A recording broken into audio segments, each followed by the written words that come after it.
Hello student, welcome back to my channel বিশ্ব physics. আমার চ্যানেলে সবাইকে স্বাগতম। তো তোমরা সবাই নিশ্চয়ই ভালো আছো। আজকেই চলে এসেছি নেক্সট পার্ট নিয়ে। আমরা ক্লাস 11 সিরিজের যে ফার্স্ট চ্যাপ্টার ইউনিট অ্যান্ড ডাইমেনশনালগুলো আলোচনা করছিলাম, চলে এসেছি তার পরের পার্ট নিয়ে। আজকের টপিক হচ্ছে যে ত্রুটি গণনা। ত্রুটিটা কি না, আমরা বিভিন্ন ভৌত রাশির পরিমাপ সম্পর্কে জেনেছি। ভৌত রাশির পরিমাপ করতে হলে কি কি ইনস্ট্রুমেন্ট ইউজ করতে হয় সেটাও তার সম্পর্কেও কিছু জেনেছি। দৈর্ঘ্য পরিমাপ সম্পর্কিত স্লাইড ক্যালিপার্স এবং ভার্নিয়ার ক্যালিপার্সের ব্যবহার আমরা জেনেছি। এছাড়াও স্ক্রু গেজ ব্যবহারটাও জেনেছি। এই স্ক্রু গেজ কিংবা স্লাইড ক্যালিপার্স বলো বা ভার্নিয়ার ক্যালিপার্স বলো, এদের সাহায্যে দৈর্ঘ্য পরিমাপ কিংবা কোনো ভৌত রাশির কোনো ইনস্ট্রুমেন্টের সাহায্যে কোনো ভৌত রাশির পরিমাপ করতে গেলে কিছু কিছু ত্রুটি দেখা যায়। ত্রুটি আবার দু রকমের হয়, কি না লম্বন ত্রুটি আর যান্ত্রিক ত্রুটি। লম্বন ত্রুটিটা কি না, পাঠের সঙ্গে আমাদের চোখের লম্বভাবে না থাকলে যে ত্রুটি দেখা যায় সেটা হচ্ছে লম্বন ত্রুটি। কিংবা কোনো যে যন্ত্র দিয়ে ভৌত রাশিটি পরিমাপ করা হচ্ছে সেই যন্ত্রের ত্রুটি থাকে সেটা হচ্ছে যান্ত্রিক ত্রুটি। তো ধরো ত্রুটিটা কাকে বলা হয় না, কোনো ভৌত রাশি অ্যাকচুয়ালি একটা প্যাকেটে 20 গ্রাম একটা বস্তু আছে। আমি একটা ইলেকট্রিক দাঁড়িপাল্লার সাহায্যে দেখলাম যে এর মান দেখাচ্ছে 22 গ্রাম। তার মানে কি এর প্রকৃত মানটা হচ্ছে 20 গ্রাম। আমি তাকে পরিমাপ করে যে পার্টটা পেলাম সেটা হচ্ছে 22 গ্রাম। এদের মধ্যে যে পার্থক্য 2 গ্রাম, এই যন্ত্রের ত্রুটিটা হচ্ছে 2।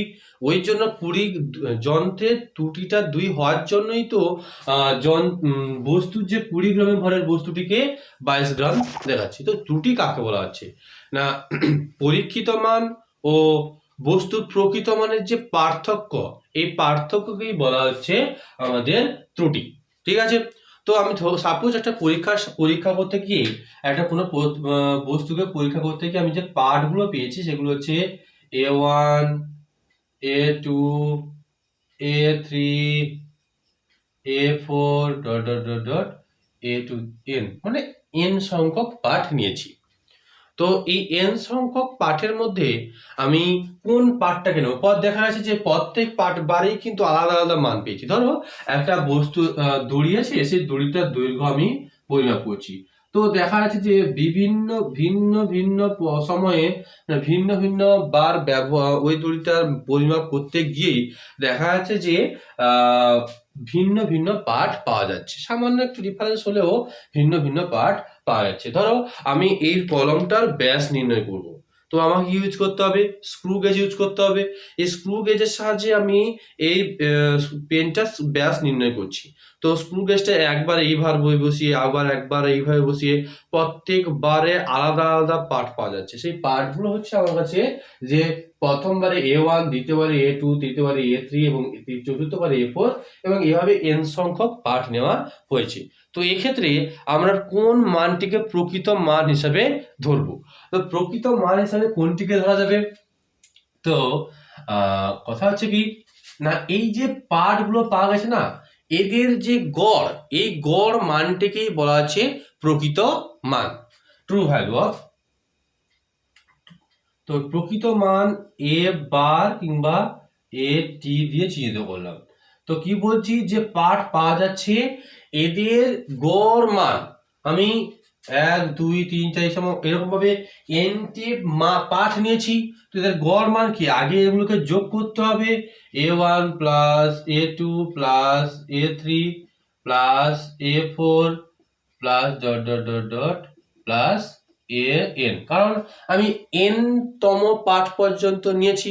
তো n তম পাঠ সবগুলোকে যোগ করব বাই n, n দিয়ে ভাগ করে দেবো।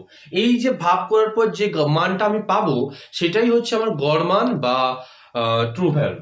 তো গড় মান বা প্রকৃত মান, এটাই হচ্ছে আমাদের প্রকৃত মান। আমি পেয়ে গেলাম প্রকৃত মান।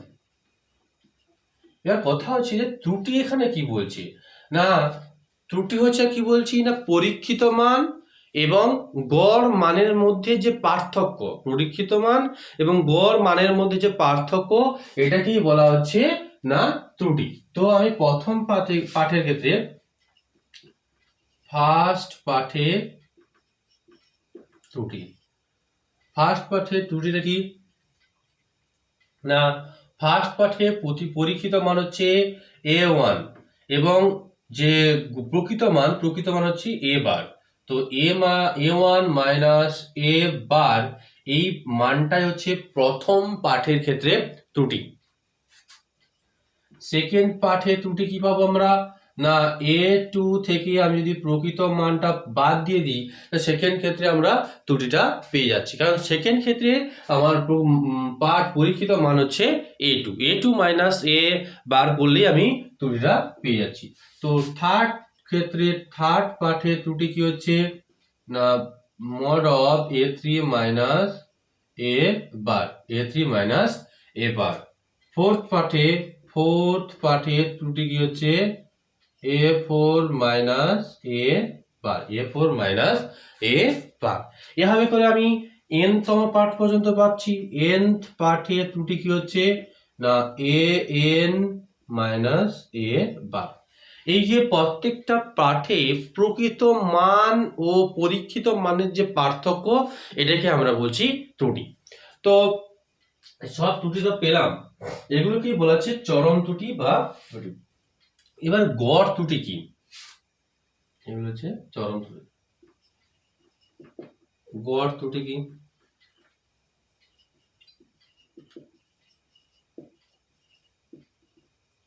এই যে এনটি পাঠের জন্য আমরা এনটি ত্রুটি পেয়েছি।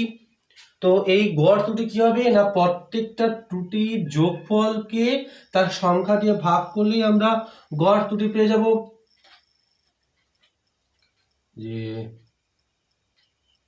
mod of a1 minus a bar plus mod of a2 minus a bar plus mod of a3 minus a bar plus dot plus n minus a bar by n, কারণ nটি পাঠের ক্ষেত্রে আমরা nটি ত্রুটি পেয়েছি, তাই n দিয়ে ভাগ করে আমরা ওটার গড় মান পেয়ে গেছি। এবার এই গড় মানটাকে আমরা কিভাবে প্রকাশ করছি না, গড় মানটাকে আমরা ডেল a দিয়ে প্রকাশ করছি, ঠিক আছে। এবার আমি তো রাশিটির প্রকৃত মানও পেয়ে গেছি এবং গড় ত্রুটিও পেয়ে গেছি। তো রাশিটিকে প্রকাশ করব কিভাবে না, রাশিটি যে পরিমাপ করলাম, রাশিটির প্রকাশ কিভাবে করব না, প্রকৃত মান এটি প্লাস মাইনাস ডেল এ, অর্থাৎ প্রকৃত মান এবং প্রকৃত মান যে মানটা পেয়েছি তার সঙ্গে কি হচ্ছে মানটা, এই যে ডেল এর পরিমাণ বেশি হতে পারে কিংবা কমও হতে পারে। তো এই পরিমাণ ডেল এর পরিমাণ আমরা ত্রুটি পেয়ে গেছি। তো এবার আমরা আসি আনুপাতিক ত্রুটি।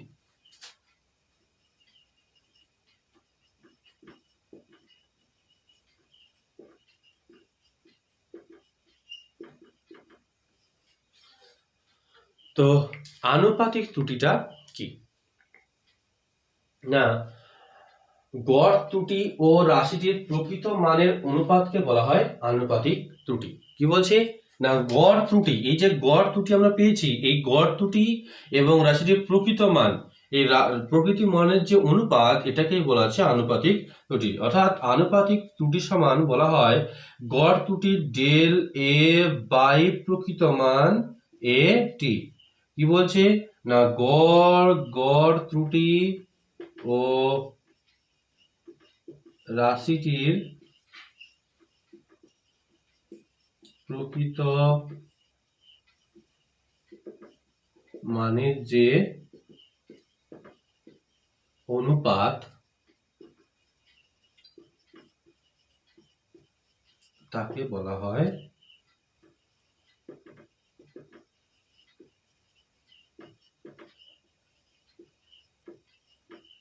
আনুপাতিক ত্রুটি। এরপর আমরা যদি শতকরা ত্রুটির কথা জানি, শতকরা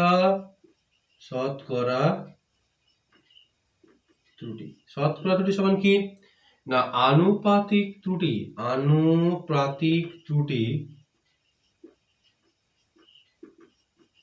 ইন্টু 100, অর্থাৎ ডেল এ বাই এ টি ইন্টু 100, এটাই হচ্ছে শতকরা ত্রুটির মধ্যে পড়ে। তো আমরা কি করলাম না কোনো রাশির পরিমাপ করে আমরা কিছু পরীক্ষিত মান পেয়েছি, সেই পরীক্ষিত মানকে গড় করে আমরা প্রকৃত মান পেয়েছি। প্রকৃত মান ও পরীক্ষিত মানের যে পার্থক্য তাকে আমরা ত্রুটি হিসাবে বের করেছি। যে ত্রুটিগুলো পেয়েছি তাকে গড় করে আমরা গড় ত্রুটি পেয়েছি। গড় ত্রুটি পাওয়ার পর আমরা রাশিটা কিভাবে প্রকাশ করছি না প্রকৃত মান বা গড় মান প্লাস মাইনাস গড় ত্রুটি, এইভাবেই কিন্তু রাশিটিকে প্রকাশ করা হয়। আনুপাতিক ত্রুটি কি না এই যে গড় ত্রুটি এবং প্রকৃত মানের যে অনুপাত এটাকে বলা হয় আনুপাতিক ত্রুটি। শতকরা ত্রুটি কি না শতকরা ত্রুটি হচ্ছে আনুপাতিক ত্রুটির সঙ্গে 100 গুণ করলেই আমরা শতকরা ত্রুটি পাই, অর্থাৎ ডেল এ বাই এটি ইন্টু 100। এবার আমরা দেখে নিই কোনো সমীকরণ থেকে রাশির ত্রুটি নির্ণয় করব কিভাবে। তো আমার কাছে একটা সমীকরণ x equal to a plus minus b, এটা সমীকরণ আছে। তো এটাকে আমি দুটো অংশ দেখতে পাচ্ছি কি না একটা হচ্ছে x equal to a plus b আর একটা হচ্ছে x equal to a minus b। এই দুটি রাশির ক্ষেত্রে আমরা ত্রুটি কি পাবো না যদি আমরা ডেল এক্স নির্ণয় করি না, তো এক্স এর ত্রুটি যদি ডেল এক্সটা কি ডেল এক্সটা হচ্ছে এক্স এর ত্রুটি। তো ডেল এক্স সমান হচ্ছে ডেল এ প্লাস ডেল বি, এবং এখানে যদি এক্স এর ত্রুটি ডেল এক্স ধরি তো এখানে হচ্ছে ডেল এ মাইনাস নয় প্লাস ডেল বি। অর্থাৎ এখানে রাশি দুটি যোগ আকারে থাকুক কিংবা বিয়োগ আকারে থাকুক, যখন আমরা ত্রুটি নির্ণয় করব তখন কিন্তু অপর দুটি যে রাশির যোগ আছে কিংবা বিয়োগ আছে সেই দুটি রাশির ত্রুটি যোগই হবে।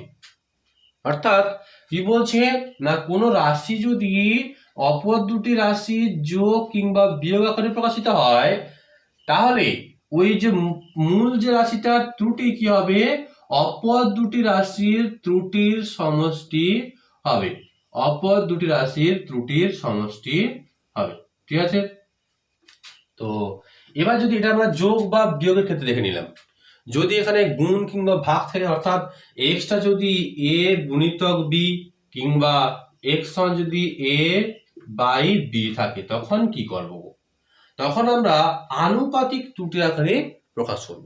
অর্থাৎ কি বলা আছে যে এক্স এই ভৌত রাশিটা যদি এ ও বি এর গুণ কিংবা ভাগ আকারে প্রকাশিত হয় তাহলে এক্স এর আনুপাতিক ত্রুটি এ এবং বি এর আনুপাতিক ত্রুটির সমষ্টির সমান হবে।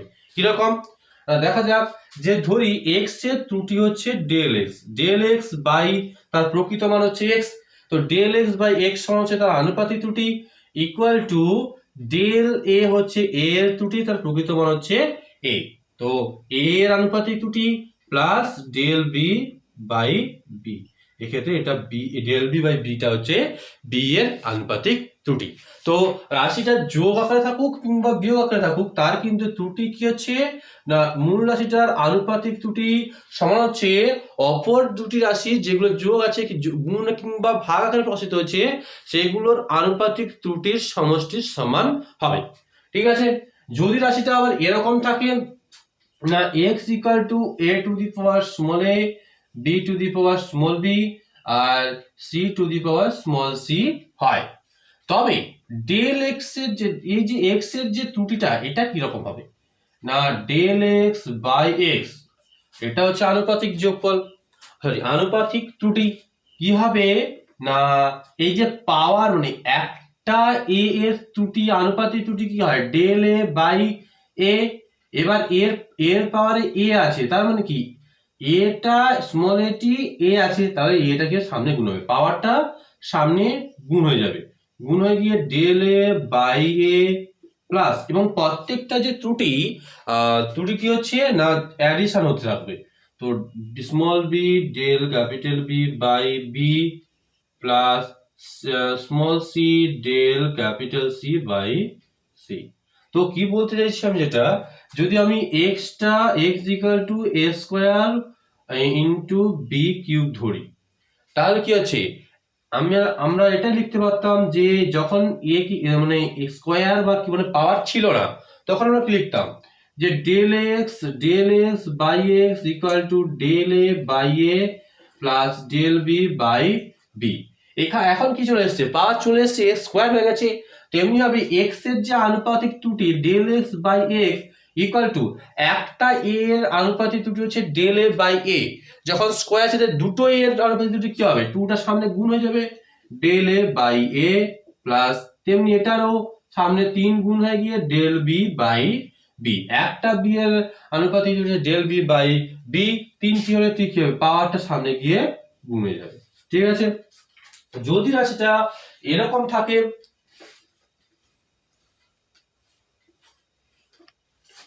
যদি সেটা এরকম থাকে কিরকম না, বলছে 1/x equal to 1/a plus 1/b। তো এক্ষেত্রে আমরা কি পাচ্ছি না, x to the power -1 equal to a to the power -1 plus b to the power -1। তো এইটা যদি আমি অবকলন করে ফেলি তাহলে কি পাবো না, del x by x square equal to del A by a square plus del B by b square. এখানে কিন্তু ডেল এক্স হচ্ছে এক্স এর ত্রুটি, ডেল এ হচ্ছে এ এর ত্রুটি এবং ডেল বি হচ্ছে বি এর ত্রুটি। এভাবেই কিন্তু আমরা রাশির মান নির্ণয় করতে পারি। তো এভাবে দেখতে পেলাম কি যে রাশি যদি যোগ কিংবা বিয়োগ আকারে থাকে তাহলে কি হচ্ছে, মূল রাশিটার ত্রুটি হচ্ছে অপর দুটি রাশির ত্রুটির সমষ্টির সমান হবে। যোগ রাশি দুটি যোগ আকারে থাকুক কিংবা বিয়োগ আকারে থাকুক, কিন্তু ত্রুটি কি হবে, অপর দুটি রাশির ত্রুটির সমষ্টির সমানই হবে। যেতে কাজে যদি রাশি যদি গুণ কিংবা ভাগ হয়ে থাকে তাহলে আনুপাতিক ত্রুটি হচ্ছে অপর দুটি রাশির আনুপাতিক ত্রুটি যোগফলের সমান হচ্ছে। এই ক্ষেত্রে আমরা দেখতে পাচ্ছি যে পাওয়ারটা কি হবে, যদি রাশির ক্ষেত্রে মাথায় পাওয়ার থাকে তাহলে পাওয়ারটা আনুপাতিক ত্রুটির সামনে গুণ হবে। এবার আমরা ত্রুটির ক্ষেত্রে খুব প্রয়োজনীয় দুটি তথ্য আমরা এবার জানবো। কি বলছে প্রথমটি না, কোনো যন্ত্রের লঘিষ্ঠ ধ্রুবক হ্রাস পেলে পরিমাপের সঠিকতা বৃদ্ধি পাবে এবং পরিমাপের ত্রুটি কমবে। কোনো যন্ত্রের লঘিষ্ঠ ধ্রুবক আমরা আগের ক্লাসে স্ক্রু গেজের লিস্ট কাউন্ট কিংবা ভার্নিয়ার ক্যালিপার্সেও ভার্নিয়ার কনস্ট্যান্ট নির্ণয় করেছি, ওটাকেই বলা হচ্ছে লঘিষ্ঠ ধ্রুবক। ওই লঘিষ্ঠ ধ্রুবক যদি কোনো যন্ত্রের হ্রাস পায় তাহলে কি হবে না, পরিমাপের সঠিকতা বৃদ্ধি হবে, অর্থাৎ যন্ত্রটি কি হবে বা যে রাশিটিকে পরিমাপ করা হচ্ছে সেটি সঠিকভাবে পরিমাপ করা হবে এবং পরিমাপের ত্রুটি কি হবে, কমবে, পরিমাপের ত্রুটি কি হবে, কমে যাবে। এবং দ্বিতীয় ক্ষেত্রে কি বলছে না, লঘিষ্ঠ ধ্রুবকই হলো কোনো যন্ত্রের সম্ভাব্য সর্বনিম্ন ত্রুটি। কোনো যন্ত্রের সাহায্যে যদি আমি কোনো রাশিকে পরিমাপ করি, সেই রাশির সবচেয়ে সর্বনিম্ন সম্ভাব্য ত্রুটি হচ্ছে ওই যন্ত্রের লঘিষ্ঠ ধ্রুবক। তো আজকে আমরা সম্পূর্ণ ত্রুটি নির্ণয় এবং ত্রুটি কিভাবে ত্রুটি গণনা করতে হয় সেটা আমরা আজকে শিখলাম। তো আজকের ক্লাসটা এই পর্যন্তই। তো ভিডিওটি ভালো লাগলে এবং তোমাদের কোনো উপকারে আসলে তোমরা ভিডিওটি লাইক করো, কমেন্ট করো এবং শেয়ার করো। পরবর্তী ভিডিও পাওয়ার জন্য চ্যানেলটি সাবস্ক্রাইব করে রাখো এবং বেল আইকনটি অন করে রাখো। টাটা।